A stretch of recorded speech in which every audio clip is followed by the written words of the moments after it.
It's looking pretty white out. 안녕하세요. 이정은입니다. 반갑습니다. 오늘은 법무법인 신모 김혜림 대표 변호사를 모시고 지식산업센터와 관련되어 있는 법률 문제에 대해서 이어서 논의를 하도록 하겠습니다. 변호사님 안녕하세요. 네, 안녕하세요. 김예림 변호사입니다. 반갑습니다. 지난번에 우리가 이제 법률과 관련되어 있는 이제 문제에 대해서 다뤘을 때 되게 많이 시청률이 있었던 것 같습니다. 많은 질문들도 왔었고요. 또 추가로 온 질문들을 중심으로 해서 오늘 또 말씀을 나눠보도록 하겠습니다. 첫 번째 질문 중에 이제 또 많이 질의를 하신 내용이 뭐냐면, 자, 임대인과 임차인이 계약을 했습니다. 계약을 했는데 나는 임차인이 이제 여기에 되는 업종인 줄 알고 임대차 계약을 맺었는데, 그 업종이 이제 제한되거나 이제 허가가 나지 않는 이런 경우에 임차인이 어떤 행위를 준비를 해야 될지 그 부분에 대해서 질문이 좀 많았었거든요. 이 지식산업센터 같은 경우에는 좀 특수성이 있다라고 볼 수가 있어요. 그래서 일반적인 사무실이나 상가 같은 경우에는 뭐 업종 제한이 걸려 있는 경우가 크게 없거든요. 네. 그러니까 이제 물론 이제 상가 내에서 뭐 같은 업종이 입점이 어렵다거나 뭐 이런 것들이 관리 규약에 정해져 있는 경우들도 있기는 한데, 이제 지식산업센터와 같이 이제 법에 일정한 업종 코드를 가진 업종에 한해서만 또 입점을 할 수 있도록 되어 있는 부분들은 없기 때문에 좀 간과하시기가 쉬운데, 이게 임대차 계약을 체결하실 때 아마 이런 부분들이 고지가 보통은 될 거예요. 지식산업센터이기 때문에. 그래서 그 임대차 계약서에 뭐 이 지식산업센터에 입점할 수 있는 업종 코드에 한해서만 이제 임차인이 그 영업을 할 수 있다거나 뭐 이런 부분들이 분명히 들어가 있을 거기 때문에 지식산업센터에 입점을 하시려고 한다라고 하면은 임차인 스스로 이런 부분들을 좀 확인을 해보셔야 될 필요가 있어요. 그래서 국세청 홈페이지 들어가시면은 이런 업종 코드 같은 것들 확인해 보실 수가 있거든요. 그래서 미리미리 임대차 계약을 좀 체결하시기 전에 지식산업센터다라고 했을 때는 이런 부분들을 좀 확인을 하셔야 되고, 사실 계약서에 이런 내용들이 다 들어가 있는 상태에서 뭐 인지를 하고 임차인이 계약을 했다라고 하면은 사실 임대차 계약을 뭐 해제하거나 취소하거나 하는 게 어려울 수가 있죠. 그렇게 되면 이제 과실이 누구에게 있느냐에 어떤 문제가 좀 달려 있을 수 있는데, 이제 착오에 의해서 임대인이나 이제 임차인이나 이거 분명히 되는 업종인 줄 알았더니 이제 막상 이제 시청에 문의를 하거나 이제 인허가기관에 문의를 했더니 이거 좀 안 된다라고 이제 이렇게 얘기했을 때는 이미 어느 정도 계약금도 전달이 됐을 거고, 그 이후에 어떤 이제 업무 절차가 진행이 됐다라면 좀 난감해질 것 같거든요. 네.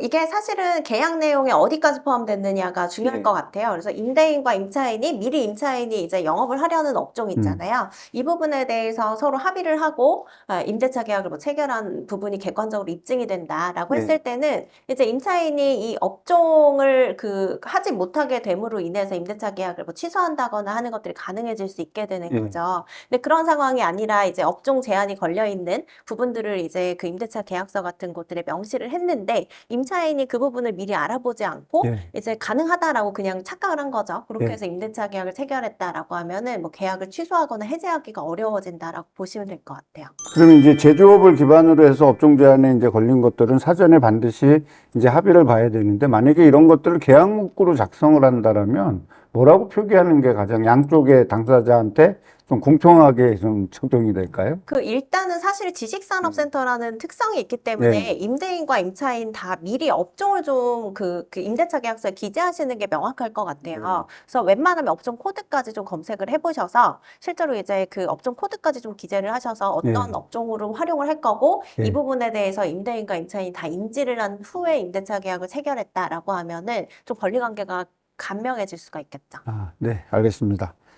또 이제 다음 질문을 드리면요. 자, 이제 우리가 요새 이제 지식산업센터라든지 상업용 부동산들, 특히 이제 상가 이런 부분에 공실률이 지금 많이 높아져서 많이 이제 언론에 이제 회자가 되고 있지 않습니까? 근데 이제 언론에 회자가 되다 보니까 이제 렌트 풀기 같은 것들을 요구해서 이제 뭐 6개월 장사를 하고 뭐 예를 들어서 해보는데 막상 렌트 프리 기간에 장사를 하니까 너무 장사가 안 되는 거예요. 안 돼서 이제 렌트 프리 이후에 이제 계약이 돼서 이제 임대료를 내고 막 그래야 되는데, 임차인이 이제 변심을 해가지고 나는 이제 못하겠다. 내가 이제 막상 들어와서 영업을 해보니 도저히 여기서 장사가 될 것 같진 않다. 그래서 나는 나가겠다.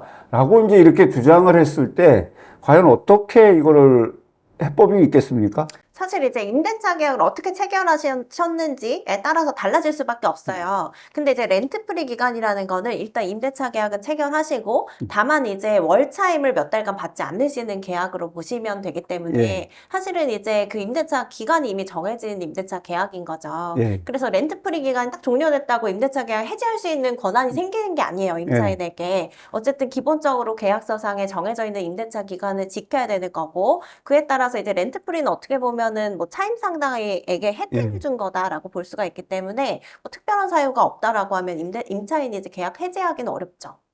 그리고 이제 아까도 첫 질문에서 말씀드렸지만 상가의 수익률이 떨어지다 보니 이제 쉽게 얘기해서 보증금이라든지 이런 거를 상당히 소액을 걸고 이제 이렇게 계약을 하는 경우가 있잖아요. 임대인 입장에서는 다음은 얼마라도 받아서 이 돈을 받아야 이제 뭐 쉽게 얘기해서 원리금도 상환하고 이제 이렇게 되는 상황인데 수익률이 이제 낮아지게 되면은 임대보증금이 소액으로 갈 수밖에 없잖아요. 네. 그러니까 소액으로 갔을 때는 이제 쉽게 얘기해서 임차료가 몇 개월 정도 밀리게 되면 사실은 이제 보증금을 다 이제 까먹는 어떤 이런 구조가 되는데, 자, 그런 구조가 됐을 때 만약에 막무가내로 이제 임차인을 장사를 못 하겠다라고 이렇게 나서게 되면 임대인 입장에서는 상당히 좀 난처해지지 않을까요? 굉장히 난처하시겠죠. 왜냐면은 이게 당연히 임대차계 해지 사유가 됨에도 불구하고, 근데 이제 그 임차인을 나가도록 하는 뭐 명도 절차를 밟으려고 하면은 사실 이제 소송이라는 것이 비용도 많이 들고 시간도 많이 걸린다라고 보시면 되기 때문에 이제 강제 집행 절차까지 심하면 몇 년 걸릴 수도 있거든요. 그래서 좀 추천을 드리고 싶은 거는 임대차 계약 체결하실 때 재소전 화해조서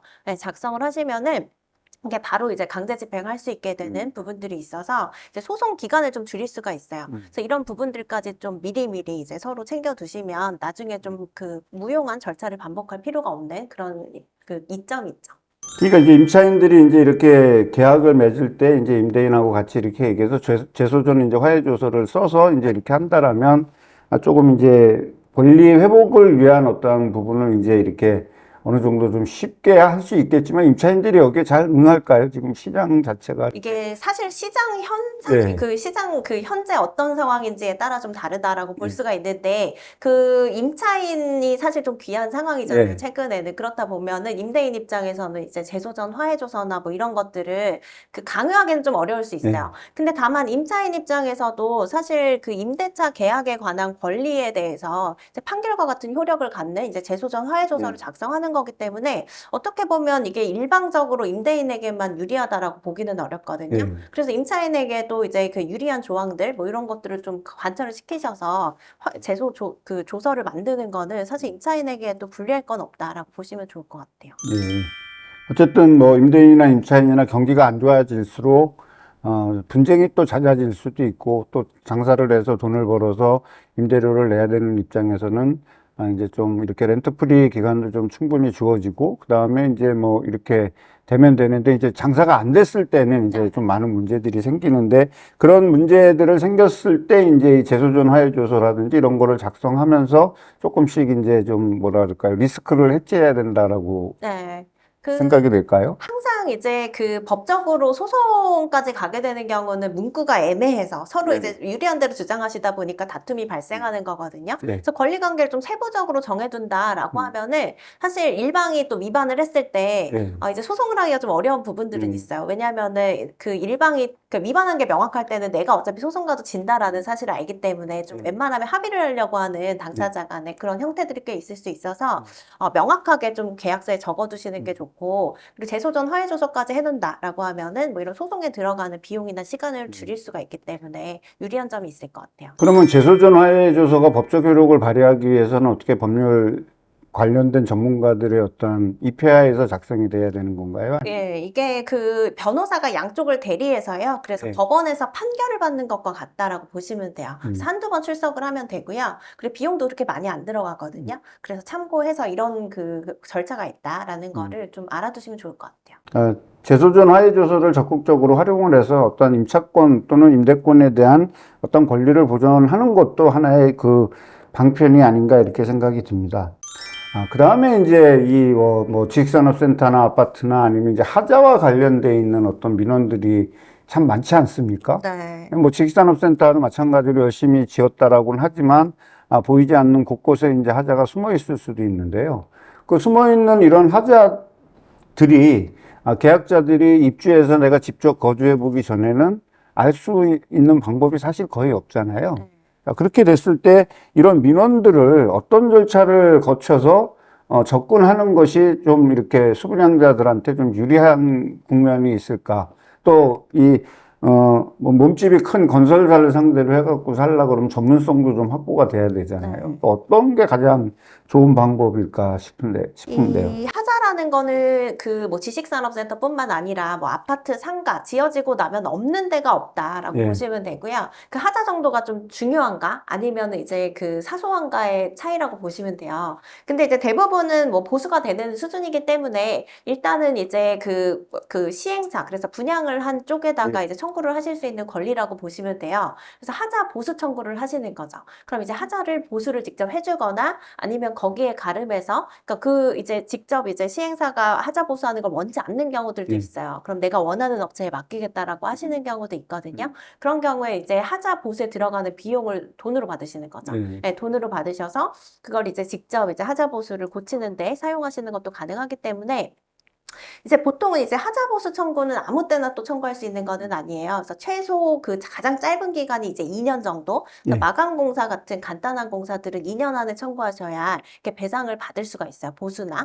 그래서 그런 기간들을 좀 감안을 하셔서 보통은 이제 하자보수 청구를 하셔서 한 2년 정도는 하자보수를 받으시죠. 그럼 웬만한 하자들은 다 고쳐지거든요. 그리고 나서도 이제 남아있는 하자가 있다라고 하면은 이런 부분들은 보통 이제 소송을 통해서 하자 보수하는 데 들어가는 비용들이 있거든요. 이런 비용을 손해배상 청구를 하셔가지고 판결로 받아서 이제 관리단이나 뭐 입주자 대표회의나 이런 쪽에서 관리를 하시면서 계속 보수를 해나가는 형태로 쓰신다라고 보시면 돼요. 그럼 이제 이런 그 건물들이 준공이 되거나 이제 완공이 되면 그 다음에 이제 건설사들은 이제 하자보수 보증보험을 들잖아요. 네. 그럼 하자 이행 보증보험 같은 경우는 어떤 경우에 이제 이용이 가능한가요? 이렇게 하자 보수가 이제 그 필요해서 어떤 손해배상 청구가 받아들여졌는데 뭐 그 이런 것들을 이제 그 이행할 자료를 시행사에서 안 준다라고 했을 때는 그냥 보험 회사에다가 청구를 하시면 받을 수 있는 부분들이 있기 때문에 그렇게 청구를 하시면 돼요. 그럼 이제 하자와 관련돼서 또 다른 한편에서는 이제 아무래도 이제 지식산업센터 같은 경우는 이제 공장과 있으니까 또 공장에서 과도한 소음이라든지 이런 문제로 인해서 이제 주변에서 또 민원을 제기할 수 있는 경우도 있잖아요. 근데 이왕 입주해서 정상적으로 이제 허가를 받아서 그 이제 건물에서 이제 기업을 이제 운영하는 어떤 입장인데 그 기업에서 운영하는 입장에서 소음이 제대로 이게 뭐라 그럴까요? 좀 이렇게 잡히지 않는 상태에서 외부로 과도하게 소음이 나간다 그러면 이거를 하자로 봐야 되나요? 아니면 기업의 어떤 그 지나친 소음이 있는 그런 업종이 들어온 탓이라고 본다라면 이걸 어떻게 처리하는 것이 사실 정답은 없어요. 왜냐하면 거기에 정말 하자, 그러니까 소음 발생에 관한 부분이 제대로 시공이 안 돼서 하자라고 볼 수 있을 정도인가, 이거는 전문 감정이 나가셔서 감정을 해야지 정확하게 알 수 있는 부분이기 때문에 만약에 이게 소송으로 가거나 다툼으로 불거진다라고 했을 때는 이런 분들이 오셔서 판단을 해주세요. 그렇기 때문에 이게 건물상의 시공이 문제가 돼서 그래서 이제 소음이 과도하게 발생하는 거다라고 하면은 입점하신 분, 그래서 수분양자가 분양자를 상대로 이제 그 손해배상 청구를 하시는 거고요. 그 돈을 이제 그 소음 발생해서 문제가 됐다라고 하는 분에게 이제 지급을 하시는 형태가 되겠죠. 근데 그게 아니고 이제 그 건물은 제대로 지어졌는데 사용 과정에서 뭔가 소음이 과도하게 발생하게끔 이제 하는 부분들이 있다라고 하면은 이거는 수분양자 그 책임으로 보시는 게 맞을 것 같아요. 근데 이게 소음이 그냥 단순히 발생했다라는 것만으로 이제 그 예민하신 분들도 있잖아요. 소음에 대해서. 그래서 이거는 이제 법적으로 기준이 있어요. 수인한도라고 해서 일정한 그 데시벨 이상을 지속적으로 이제 발생시켜야만 또 소음에 대해서 손해배상 청구를 하실 수 있다라는 점을 좀 알고 계셔야겠죠.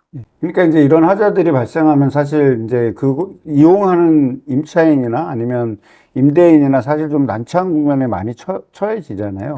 또 그것이 이제 하자임을 입증하기 위한 부분도 다른 뭐 아파트 사례나 이런 걸 보면 참 지난한 이 노력을 해야 되는데, 그럼 입주자들 이제 건물을 사용하는 이용객들 입장에서는 뭐를 가장 중시해야 될까요? 하자에 대해서는 뭐 사진을 많이 찍어 놓는다든지 아니면 뭔가 증거 수집을 하기 위한 부분들이 있어야 되잖아요.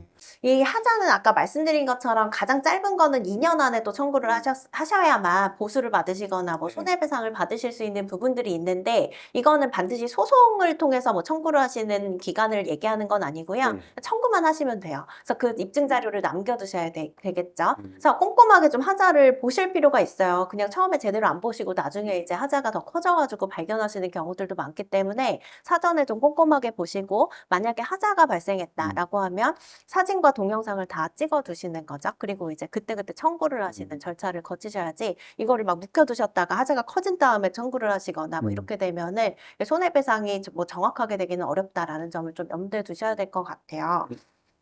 그리고 이제 이게 그 하자라는 거는 지금 뭐 누수가 발생했다라고 하면은 여기 그 내부에 영업을 하지를 못하게 되는 부분들이 생기실 수가 있잖아요. 그래서 이렇게 급한 하자 같은 경우에는 일단 자료를 남겨두신 후에 청구를 하시고 빨리 보수가 이루어지지 않으면은 고치고 나중에 견적서 제출하는 것도 가능하거든요. 그래서 그런 형태로 이제 좀 대응을 하시는 게 좋을 것 같아요. 그 몇 가지 질문을 안 드렸는데 벌써 시간이 다 된 것 같습니다. 갈 길은 멀고 질문은 촉첩히 쌓여 있는데 오늘은 요만 하루에 3개, 4개 질문 드리기가 어려운 것 같아요. 변호사님 고맙습니다. 네, 감사합니다. 수고하셨습니다. 네.